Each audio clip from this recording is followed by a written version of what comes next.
channel. We have another race analysis for you with Bryce in the studio today. Jason and Bryce are running this Cat 4-5 race here in Rock Hill, South Carolina for the third stop of the MAX series.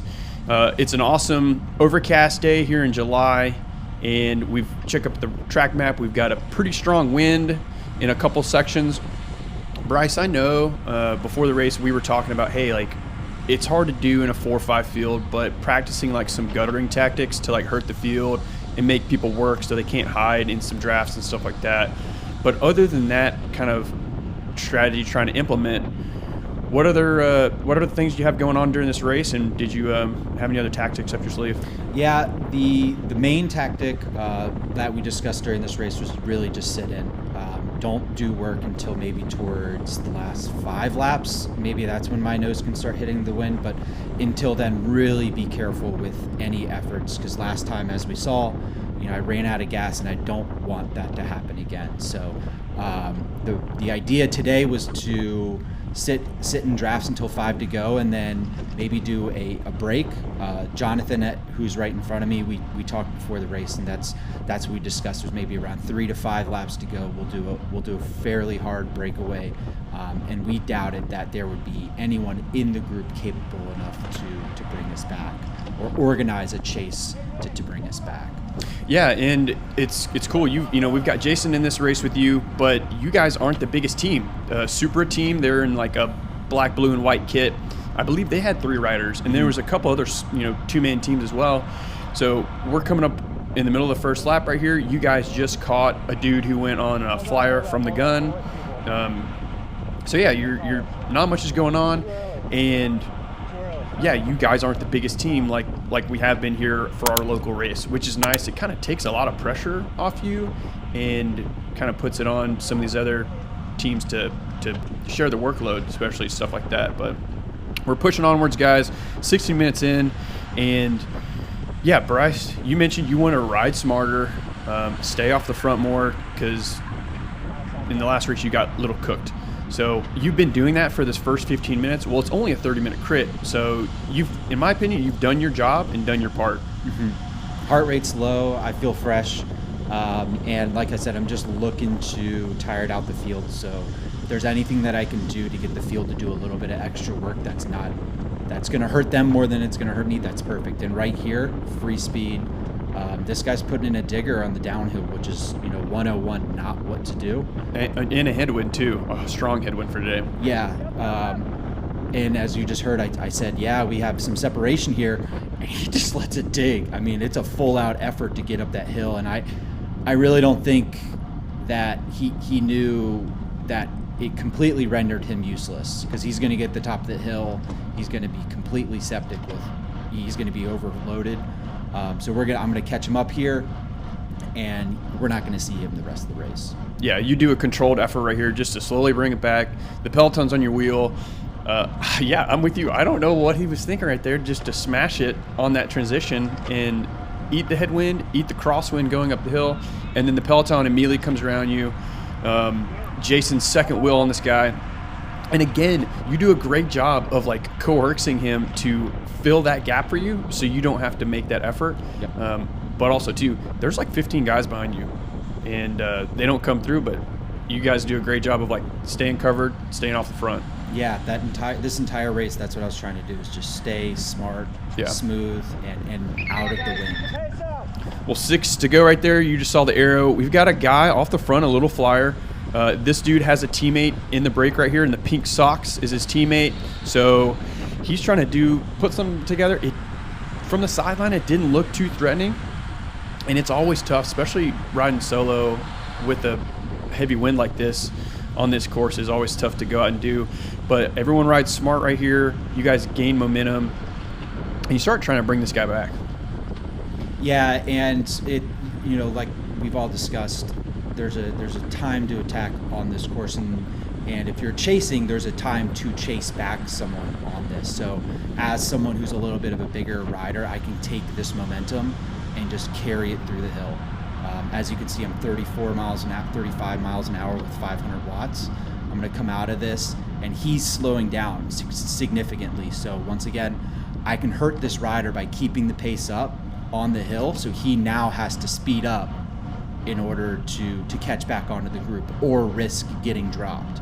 So I'm going to put in a good effort here, nothing over the top for me, so that way I can get him a little bit more tired. Once again, just taking as many matches out of the field as possible. Yeah, I thought that was a great move, carrying your momentum, and then not doing a full sprint to go around him, but hey, making him work. Moving ahead, 4 to go. You're about to get swarmed, bro. This is we're coming down to the nitty-gritty here, and Jonathan, like you mentioned earlier, wanted to go on a break, and he felt like this was his time, and you were on the front and just got obliterated by the field. But you do a great job. Had to put out 1,000 watts right there, but you're staying on wheels. You're navigating up this hill to fight through traffic. Yeah, to tell you the truth, the entire race I was trying to get Jonathan not to go, because he wanted to go at like 7 to go, 6 to go, and he finally just had it with me telling him what to do, and he just set it off. I thought it was a little bit early, but which was good because he ended up going off the front, and I didn't have to do anything to chase them out. Yeah, it's getting pretty stretched out right here, and I think you're playing it pretty cool.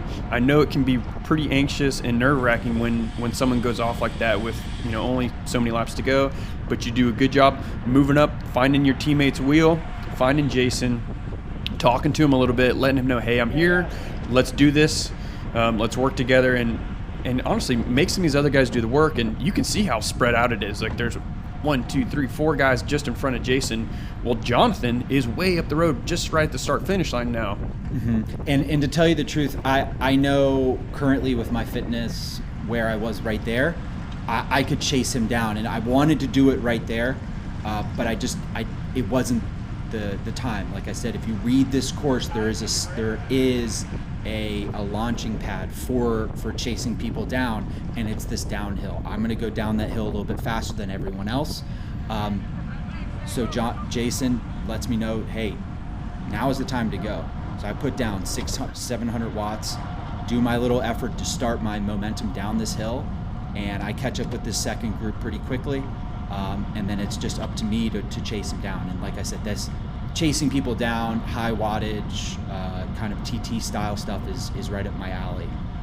Yeah, I thought that was perfect. You went off that front group right when the guy pulled off and the momentum slowed, and to carry her down the speed, and you were going so much faster than these 2 riders, and you just blow right past them. Let's go. Boom, right there you can hear, hey, you're trying to motivate them just to catch on a wheel. Maybe they'll take another pull shortly, but hey, there's no rear camera, but you immediately drop them. So that's why we're pushing onwards to 2 to go. And guess what? It took you 2 laps, but you caught Jonathan. Here he is right here. How are you feeling with 2 to go? It's probably what, 8 more minutes, 6 more minutes to the finish? 6 more minutes. I'm at 180, and I gotta be careful about this because Jonathan can bounce me right off. If he's a smart rider, he could attack up this hill. So I had to approach him with a little bit of and gather myself before I got up to his wheel.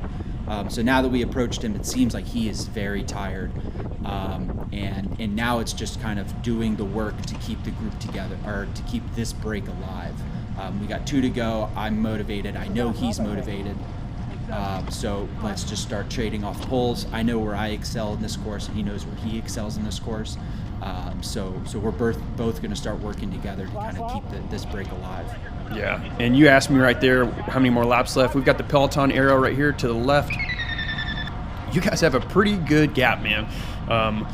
It doesn't seem that far, but when you around that corkscrew right there, you have to pick up a lot of momentum. So it's honestly like a 10-second gap, really, on that. Yeah, and with 2 people, you can if Cat 4-5 again, you can force your group to take the better line, which is something that I kind of pride myself on, taking better lines than the rest of the group. So right here was one of those spots where I really thought about how to take this, so you kind of you turn in as late as possible, so you stay on the inside when you come out of this turn, so you don't fight as much elevation. So it's just small things like that to learn how to race this course. So Jonathan and I, once we got in this break, we kind of discussed what we were going to do. So I'm going to go down those hills a little bit faster than he is, and he's going to be able to go up the hill like he said, he wants to pull on the uphill. So that was the decision we made here. Of course, we're going to play a little bit of Cat 5 tactics here, but I'll flesh those out in just a moment. Yeah, last lap, man. Bell lap, good to go. And I had to yell at both of you guys, like, yo, just 5 more minutes. Do what you got to do for 5 minutes. You have a gap, hold it. And then, yeah, just what you're talking about, you take a pull in the downhill right here. Yeah, so the big thing here is to be careful of, like I just said, that launch pad. So I know that I'm in the wheel here, so I'm going to take the fastest line.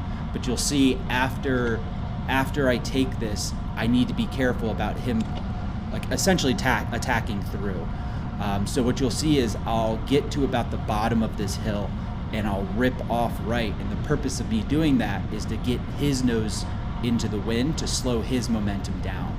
So I'm slow pedaling here, anticipating the attack once again, because I need to save it if it does come there. This is where I pull off to the right to make sure that he needs to slow down his momentum on the hill. And now we're racing at this point. It's kind of anyone's race in my mind. I get a free ride up the hill, so I need to make sure that I'm once again just staying within my bounds. 600 watts is perfect for me up this hill. I'm gonna be good. 170, 180. Could you tell anything from his body language or how he was feeling and stuff like that during this last 4 laps of him being on the front or being in a break? Because I know he was super motivated and was really excited to be in one finally. Yeah, to tell you the truth, there was nothing that I saw. No body language. Yeah, there was no body language that I could pick up on at the time. I was really focused on myself and making sure that I felt comfortable. And right here, my style of racing is to keep the watts up. So if he is hurting, I can just have him drop the wheel. It's a tailwind section here. Yep, he's got to put out so many more watts to come around you on this tailwind section. And yeah, you do a great job keeping the speed up. And so you'll see right here, I made the mistake last race. I attacked at this point, but so this point, I just 600 watts for this entire flat, staying aero, staying low, so he can't get my wheel, making him work hard, and then we can come into this turn, keep the watts up, and then just it's a sprinter's race at the end of that. So now I hit it as hard as I can. Oh, I finally break 1,000 on a sprint at the end of the race, which makes me happy. And I somehow, I'm looking for the shadow this entire time. Boom, baby. Yeah, and I somehow stole it, so. Sick, man. Yeah, I thought that was great strategy for that last little backstretch and that final turn, man. Here's the sprint footage right here. Super fun. Jonathan had nothing for you on that last second. And again, keeping the watts high, I think made it tough for him to come around you. And he just couldn't do it. But awesome for the two of you guys to do a breakaway. I know it's super fun to do that, and it's big props for stuff like that. Whenever you can eliminate a massive field sprint. So, but dude, congrats on the first Cat 4-5 win. Thank you. And yeah, we got a couple more races in the Max Series. We're gonna keep trying to get on the podiums in the box for you guys and share some race footage. Appreciate it, Bryce. Thank you very much for having me.